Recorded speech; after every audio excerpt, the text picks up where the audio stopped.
Hi friends, I am Venkatanarayana. Welcome to the great wise words of Tataya. ఎవరు సహాయాన్ని నిరాకరిస్తారు? ఈ topic చాలా అద్భుతమైన టాపిక్.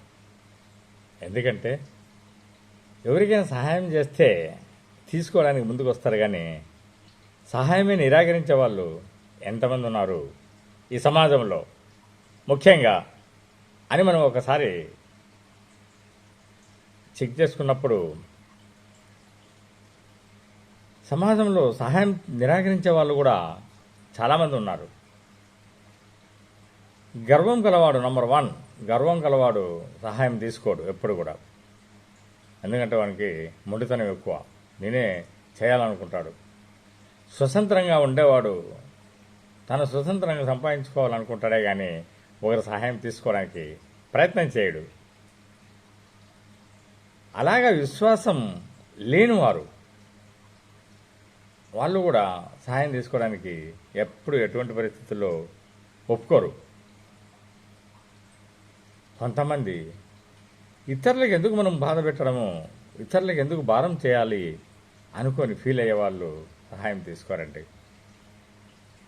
కొంతమంది సొంత సామర్థ్యం లేనివారు, మన తీర్చే కష్టం అనుకున్న వాళ్ళు, ఏదైనా ఆలోచనలు నెగిటివ్గా వస్తున్న వాళ్ళు సహాయం తీసుకోవడానికి ఎప్పుడు కూడా నిరాకరిస్తారు మిస్టర్. వాళ్ళు ఎప్పుడు కూడా తీసుకోవడానికి ప్రయత్నం చేయరు అసలు. అలాంటి వారు చాలామంది ఈ దేశంలో ఉన్నారు. కొందరైతే సహాయం ఇచ్చే విధానం కానీ పద్ధతులు కానీ నచ్చక మాకు సహాయం వద్దంటారు. మరికొందరుండే అవిశ్వాసం లేకుంటే అద్భుతమైన మూఢనమ్మకం లేకుంటే కొంతమంది అయితే భగవంతుని మీద, ఆ దేవుని మీద విశ్వాసం, అపారమైన విశ్వాసం. పైవాడున్నాడు, ఆయన చూసుకుంటాడు, ఆయన సహాయం చేస్తాడు అనుకుంటూ బ్రతుకుతారు. ఇప్పుడు మనం ఒక అద్భుతమైన ఉదాహరణ తీసుకుందాం, చాలా క్లియర్గా మనకు అర్థమవుతుంది. ఒకసారి ఒక ఊర్లో రమేష్ అనే గొప్ప వ్యక్తి, విలువలు ఉండే వ్యక్తి, అతను బాగా సొంతంగా బతుకుతూ ఉన్నాడు. అనుకోకుండా వర్షం ఎక్కువైంది ఆ ఊరికి. దాంతో ఊరంతా కూడా వరదలు వచ్చేసాయి. అందరూ కూడా ప్రభుత్వం సహాయం తీసుకొని అక్కడి నుంచి ఎక్కడైతే సేఫ్గా ఉండొచ్చో అలాంటి హాల్స్కు, అలాంటి బిల్డింగులకు షిఫ్ట్ కావడం జరిగింది. అందరూ కూడా వెళ్ళిపోయారు, ఎవరు ఉండలేదు. ఎందుకంటే ప్రాబ్లం వస్తుంది అనుకుంటూ వెళ్ళిపోయారు. రమేష్ కూడా ఎంతోమంది చెప్పి చూశారు, ఊరి పెద్దలు చెప్పారు, ఫ్రెండ్స్ చెప్పారు, మనకి శ్రేయోభిలాషులు చెప్పారు, గవర్నమెంట్ ప్రతినిధులు చెప్పారు. అయినా సరే ఆయన పైకెక్కి గరాట్ మీద కూర్చొని, వాళ్ళ యొక్క టాప్ మీద కూర్చొని, ఇంటి టాప్ మీద, లేదు ఆ పైవాడు ఉన్నాడు, ఖచ్చితంగా నన్ను కాపాడుతాడు అనేవాడు. సరే, ఎంత ప్రయత్నించినా రాలేదు. వాటరు పెరుగుతూ వచ్చింది, ఎవరు ఆపలేరు కదా. వరద పెరుగుతూ వచ్చింది. ఇంకా ఆ మిద్ది అంటే ఆ రూపు వరకు వచ్చేసాయి. అప్పుడు పడవలు తీసుకొని ఆ రూట్లో వచ్చారు. వచ్చి, అయ్యా రమేషు, ఆ గ్రామ పెద్దలంతా కూడా చెప్పారు, రమేషు వచ్చేయి, ఇప్పుడైనా వచ్చేయి, కాపాడుతాము, వచ్చేయి మనం వెళ్ళిపోదాం అని చెప్పి వంగపోయారు. బ్రతిమలాడినా సరే ఆ రమేష్ అక్కడ పైవాడు ఉన్నాడు, భగవంతుడు కాపాడుతాడు నన్ను అని చెప్తూనే ఉన్నాడు. తర్వాత హెలికాప్టర్ వచ్చింది. హెలికాప్టర్లో లాస్ట్గా మునిగిపోతున్నాడు. గొంతు వరకు వచ్చేసాయి, నోరు వరకు వచ్చేసాయి వాటరు. అయినా సరే అప్పుడు హెలికాప్టర్ నుంచి మైక్ పట్టుకొని రమేష్ ఇప్పుడైనా వచ్చేయి, ఇదిగో కిందికి తాడు వదిలేశాము, చిన్నగా వచ్చేసేయి అని చెప్పి ఎంతో బ్రతమలాడారు. ఆ పైవాడున్నాడు, ఖచ్చితంగా నాకు నమ్మకం ఉంది, ఆ ఈశ్వరుని మీద నమ్మకం ఉంది, ఆయన కాపాడుతాడు, నన్ను అద్భుతంగా కాపాడుతాడు, తప్పకుండా కాపాడుతాడు అనుకుంటూ అక్కడే ఉండిపోయాడు. తీరా వర్షం ముదిరిపోయింది, వరద ఎక్కువైపోయింది, మొత్తం మునిగిపోయింది. రమేష్ కూడా గల్లంత అయిపోయాడు. నోమోర్ రమేష్. ఆయన చనిపోయాడు. చనిపోతేనే రమేష్ స్వర్గానికి వెళ్ళాడు. వెళ్ళిన తర్వాత స్వర్గంలో ఆ భగవంతుణ్ణి అడిగాడు, ఏమయ్యా భగవంతుడా, పుట్టినప్పటి నుంచి నేను నీ నామస్మరణతో అద్భుతంగా ప్రార్థన చేసుకుంటూ బ్రతకానే, నీకెప్పుడైనా పూజ చేయడంలో లోపం చేశానా?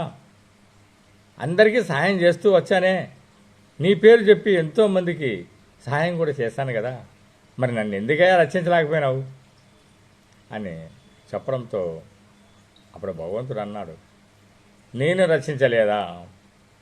నేను 2 సార్లు నీకు ప్రయత్నం చేశాను, కానీ నువ్వే నన్ను అర్థం చేసుకోలేదు.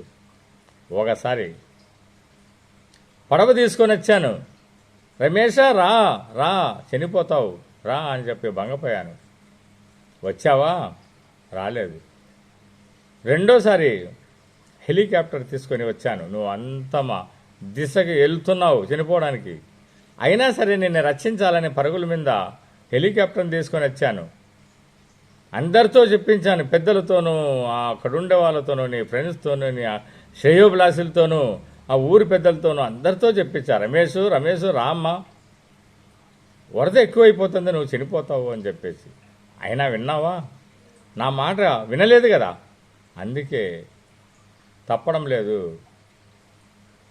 నువ్వు నీ యొక్క చావును నువ్వు కోరుకున్నావే కానీ నేను కోరలేదే, నేను నీకు సహాయం చేయడానికి అన్ని విధాలుగా ప్రయత్నం చేశాను అన్నాడు భగవంతుడు.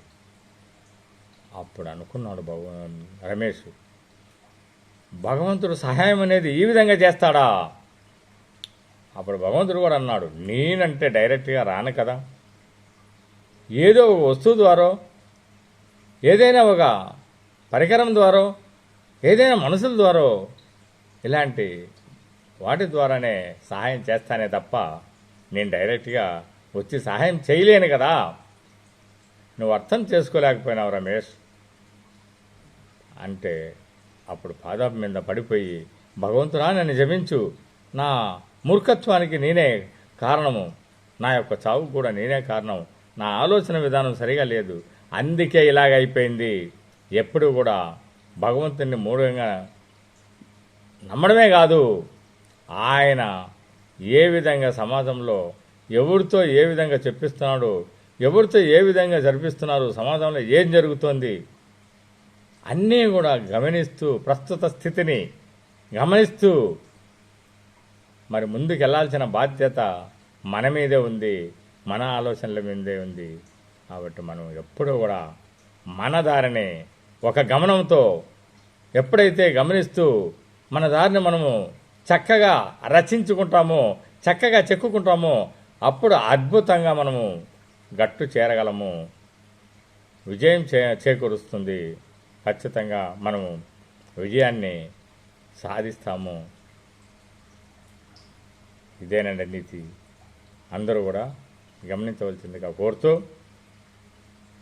ఈ వీడియో చాలా అద్భుతంగా ఉంది. సబ్స్క్రైబ్ చేయండి, లైక్ చేయండి, షేర్ చేయండి మిత్రులారా. Thank you.